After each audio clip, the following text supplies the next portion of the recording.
às 11h33 para a China, Pequim. Maju Arruda Leite está ao vivo aqui conosco. Muito bom dia para você, Maju.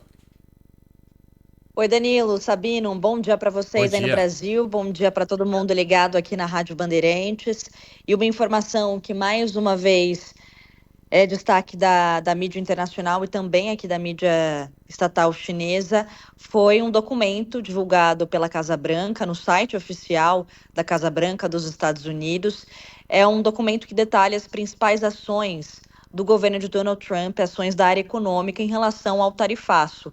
Em um determinado trecho desse documento, o governo americano disse que agora a China encara tarifas de até 245% como um resultado da retaliação do país asiático.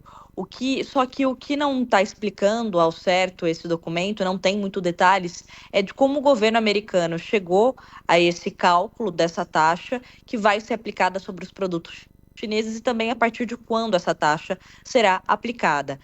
Já tivemos também repercussão em relação a esse documento aqui na China. O ministro do Comércio chinês deu uma entrevista coletiva hoje mais cedo e ele foi questionado por jornalistas sobre essas tarifas de 245% e ele respondeu que essa pergunta tem de ser feita ao governo americano em relação ao valor específico da tarifa. E também disse que a China mantém a posição em relação ao último anúncio das tarifas, até porque no último anúncio, quando o governo chinês colocou ali no patamar de 125% para os produtos americanos entrarem aqui na China, o governo chinês já se posicionou dizendo que o mercado entre os dois países estava impraticável e que se os Estados Unidos continuasse subindo as tarifas, a China, a partir de agora, iria ignorar porque o mercado já está impraticável, enfim, com o nível dessas tarifas entre os dois países.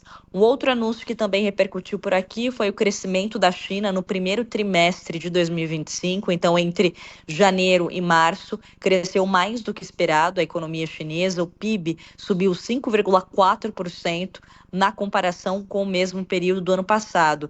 E no documento em que o Departamento Nacional de Estatísticas da China divulgou esse dado, eles também dizem que o ambiente externo está se tornando mais complexo e severo, o que sinaliza, então, desafios para a China, que é a segunda maior economia do mundo, para os próximos meses, em meio a essa guerra comercial com os Estados Unidos. Importante lembrar que o crescimento do PIB no primeiro trimestre se deu pelo aumento das exportações, antes de entrar em vigor as novas tarifas sobre os produtos chineses. Só no mês passado, as importações da China cresceram mais de 12% em relação ao ano anterior, o maior nível em 5 anos.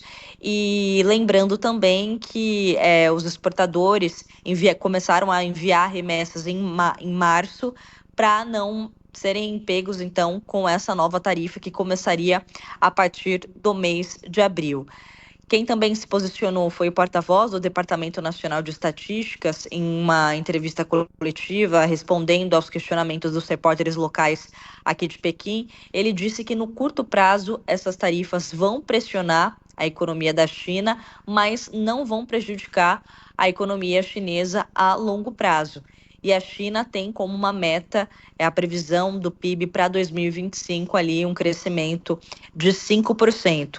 E continuam também as declarações, as trocas de farpas entre os dois países. Em um comunicado feito pela porta-voz da Casa Branca, o presidente Donald Trump disse que a bola está na quadra da China, então ele disse nesse comunicado que a China que precisa fazer um acordo com os Estados Unidos e não que os Estados Unidos precisam fazer um acordo com eles, porque, de acordo com Donald Trump, não há diferença entre a China e qualquer outro país, exceto que eles são muito maiores. E em resposta a essa declaração de Donald Trump, o ministro das Relações Exteriores também disse que se os Estados Unidos realmente querem resolver essa questão das tarifas, isso precisa ser feito por meio de diálogo e negociação, e os Estados Unidos devem parar de exercer pressão e chantagem e ameaça, porque não é dessa forma que a China dialoga e que a China funciona. Então, continuam essas trocas de farpas. Agora a gente espera mais detalhes da Casa Branca em relação a essa tarifa de 245%, e até o momento a gente não vê nenhum dos dois lados dispostos a conversar, enfim, para poder chegar a um acordo em relação a essa guerra comercial, a essas tarifas nesse nível entre os dois países. Volto com vocês aí no Brasil. Valeu, Obrigado, Maju. Maju. Obrigado, viu? A gente vai continuar aqui na editoria internacional, Maju, porque a Beatriz Ferretti está aqui nos nossos estúdios, vai falar ainda sobre China, Estados Unidos e também sobre o Peru. Uma volta ao mundo aí, né, Beatriz Ferretti? Vamos começar pela China, já aqui no aproveitar o gancho da Maju? Bom dia para você. Tudo bem, Danilo? Oi, Sabino. Bom Oi, dia para Beatriz. vocês. Mas antes eu quero começar com São Paulo, Opa! falando que eu também, a partir de hoje, vou poder transitar tranquilamente pela Serra Madureira. Viu? Depois A gente da te ajudou. entrevista do Sabino com o prefeito. Obrigada, hein? Valeu, gente. Aí. Mas vamos então atualizar também a guerra tarifária, porque a Organização Mundial do Comércio acabou de divulgar um comunicado alertando para a possibilidade de consequências no comércio global e também possibilidade de recessão na economia global. Isso de acordo com a diretora da Organização Mundial do Comércio, a Ngozi Okonjo-Iweala. Ela disse que essa incerteza causada pelas tarifas dos Estados Unidos ameaça gerar graves consequências negativas para o comércio global, com quedas de volume entre 0,2% e 1,5% em 2025.